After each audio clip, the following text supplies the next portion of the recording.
আজ এমন একটা মাছের ঝোল বানাচ্ছি যেটার স্বাদ একবার খেলেই ভুলতে পারবে না। টমেটো সসের টক মিষ্টি ফ্লেভার আর কালো জিরের অসাধারণ ঘ্রাণে এই মাছের ঝোল হয়ে উঠবে একদম অন্যরকম। রান্নাটা এত সহজ কিন্তু টেস্ট একেবারে রেস্টুরেন্টকেও হার মানাবে।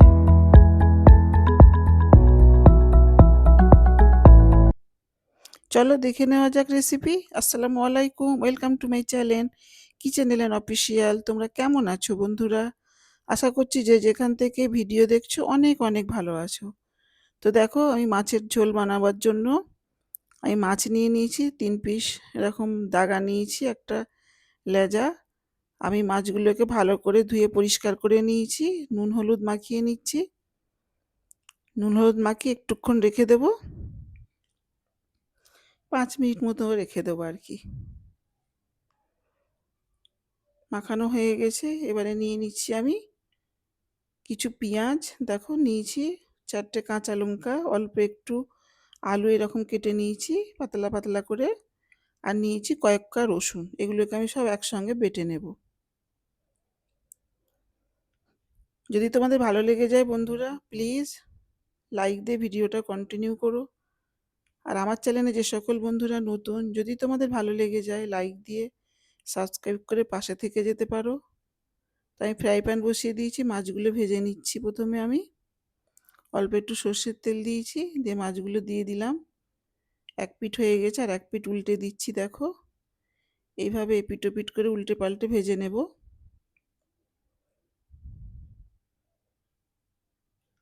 এইভাবে মাছের ঝোল বানালে কি যে মানে স্বাদ হয় এর, দুর্দান্ত স্বাদের হয়। দেখো হয়ে গেছে, আমি এবারে তুলে নেব।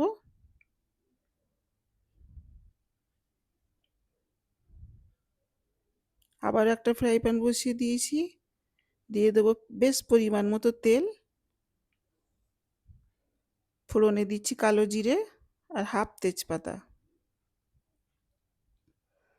2টা কাঁচা লঙ্কা চেরা দিয়ে দিলাম। এগুলোকে একটু নেড়ে নিচ্ছি। দেখো এবারে বেটে রাখা পেঁয়াজ, আলু, লঙ্কা, কাঁচা লঙ্কার রসুন সব দিয়ে দিলাম বাটাটা।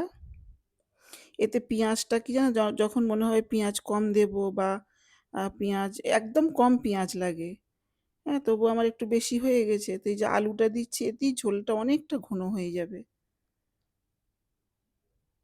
তো পেঁয়াজ কম দিয়ে খেতে গেলে এরকম আলুর ঝোল দিয়ে দিলে, মানে আলু বাটা দিয়ে দিলে খুব সুন্দর হয়, ঝোলটা ঘন হয়, খেতেও দুর্দান্ত হয়। সব রকম মশলা দিয়ে দিচ্ছি, নুন পরিমাণ মতো, হলুদ গুঁড়ো, জিরে গুঁড়ো, ধনে গুঁড়ো সব দিয়ে দিলাম। এটা আমি শুধু কাঁচা লঙ্কা দিয়েই রান্না করছি, ঝাল লঙ্কা গুঁড়ো দেবো না। দিয়ে দিচ্ছি ছোটো চামচের 1 চামচ কাশ্মীরি লঙ্কা গুঁড়ো, এটা কালারের জন্য দিয়ে দিলাম। পেঁয়াজ কম দিয়ে রান্নার জন্য কিন্তু এই আলু এরকম বেটে দিলে খুব সুন্দর হয়। দিয়ে দিলাম 1.5 চামচ মতো টমেটো সস। আমি টমেটোও দেবো না এই রান্নাতে। এই টমেটো সস, আলু বাটা এইগুলোর জন্যে না এই মাছের ঝোলটা খেতে যে কি দুর্দান্ত হয়েছিল। ট্রাই করে একবার দেখতে পারো। অনেক রকমই তো মাছের ঝোল খাওয়া হয়েছে, তো এইভাবে একবার ট্রাই করতে পারো। দুর্দান্ত হয় খেতে। ঝোল ফুটে উঠেছে, ভালো করে কষিয়ে নিয়ে পরিমাণ মতো পানি দিয়ে দিয়েছি, ফুটে উঠেছে। দিয়ে দেবো ভাজা মাছগুলো। খুব ঝটপট তৈরিও হয়ে যায় রান্নাটা, মানে তৈরি করে নেওয়া যায় খুব কম সময়ের মধ্যে, খেতেও দুর্দান্ত। দেখো এইভাবে করে ঝাঁকিয়ে ঝাঁকিয়ে আমি নেড়ে নিচ্ছি। তৈরি হয়ে গেল টমেটো সস আর কালো জিরে দিয়ে মাছের ঝোল। প্লেটে নিয়ে নিয়েছি, আমি পরিবেশন করে নিয়েছি। কেমন লাগলো তোমাদের এই রেসিপি? যদি খুব ভালো লেগে যায় সাবস্ক্রাইব করে আমার পাশে থেকে যাবে, আর শেয়ার করে দেবে। এরকম নিত্য নতুন নতুন নতুন রান্নার রেসিপি দেখতে চাইলে, শিখতে চাইলে কিচেন এলেন অফিসিয়ালের পাশে থেকো, সঙ্গে থেকো। আবারও দেখা হবে অন্য কোনো ভিডিওতে অন্য কোনো নতুন রেসিপি নিয়ে। ততদিন তোমরা ভালো থেকো, সুস্থ থেকো। এতক্ষণ সঙ্গে থাকার জন্য অনেক অনেক ধন্যবাদ।